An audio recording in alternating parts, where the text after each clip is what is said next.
Els veïns de 75 anys o més de Martorelles han sigut protagonistes per un dia a la vinya en el marc de l'homenatge a la gent gran.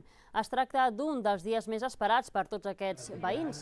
Només d'arribar s'ha fet una fotografia individual que se'ls hi regala. I el gran atractiu de la festa ha sigut el dinar de gala, amb aperitiu, fideuà i postres, a més de diferents sortejos de productes cedits per l'Associació de Comerç i Serveis de Martorelles i una estona de música a càrrec d'un dels participants en el dinar.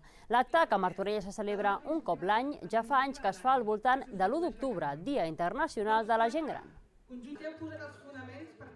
És un col·lectiu que molts cops és oblidat perquè són més grans, perquè potser ja no tenen tanta mobilitat o la societat els aparta una mica, i precisament actes com aquests els posen en valor de la seva gran importància, no només del present, sinó de tot el passat, de tot el que han aportat al poble i a la societat en general. I per això aquestes festes són molt importants per posar-los en valor i per retre-los un homenatge.